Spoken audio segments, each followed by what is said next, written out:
more sugarcane striping Vietnam. No more small, sweet Indian mangoes.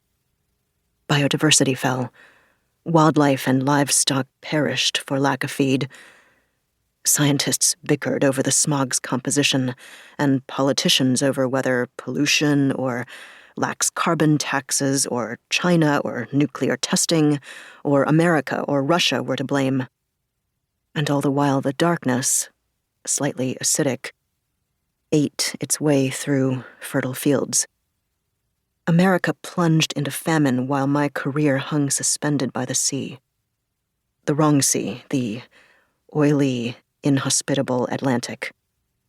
Each morning I walked to the American consulate to hear the demurral, soon. Each afternoon I thawed frozen fish at the restaurant that underwrote my refugee visa. My life was dredge, fry, plate. My life was wait, wait, wait. The day the letter arrived for me from California was the day the chef announced pesto cut from the menu for good. No more nuts and seeds in the pantry, and no basil, not even the powdered kind. I barely heard. I took my envelope into the walk-in freezer, as if ice might cool desire. With my back against chilled steel, I extracted not an American re-entry permit, but a bill. The letter informed me that my dead mother's apartment in Los Angeles had burned down. Regrettable accident, the lawyer wrote of the riot that caused it. And then, legally liable. Cataloged in detail were waste disposal fees and firefighting fees and city emissions fines. But nowhere did the bill mention the color of the apartment walls, which I no longer recalled. No avocados, no strawberries, no almonds. California had become a food desert, and I imagined wind howling through broken windows. Scouring, dry, unclean. The door opened as I was doing the math. "Chef says break's over," a line cook told me. "He wants you to make a sub for the pesto." "With what?" The cook kicked a bag of flour on his way out. "Anything you want, princess, so long as you use this shit." The flour puffed up in a fine gray cloud. No parsley, no sage, no produce of any sort. It was spring, March.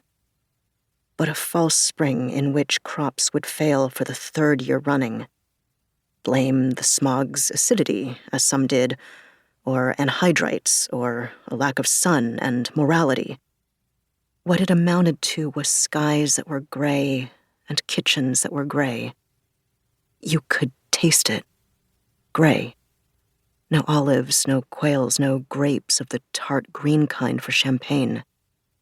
I took stock of the restaurant's dwindling supplies. Dusty tins, icy slabs of years-old fish. Mostly it was bag after bag of the mung protein soy algal flour distributed by the government. "We were lucky to have it," they said. The flour was a miracle of nutritional science, engineered from plants that tolerated dark. Lucky that the smog had taken a year and a half to reach Europe. Lucky we'd escaped the famine that ravaged the Americas and Southeast Asia. Lucky that mung protein flour was, calorie for calorie, cheaper than the cobbled-together diets of old. Yet the flour was gritty and gray, and the bread it baked could not be coaxed to rise. I am speaking of an occlusion in my 29th year, a dimming of how far I could see in front of me.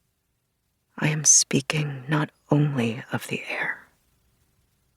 Chef had lost its meaning, like lucky, like fresh, like soon. No saffron, no buffalo, no polished short-grain rice. Dishes winked out from menus like extinguished stars, as a conservative, nativist attitude seized the few restaurants that remained open, thanks to government subsidies. As they shut borders to refugees, so countries shut their palates to all but those cuisines deemed essential. In England, the shrinking supplies of frozen fish were reserved for kippers, or gray...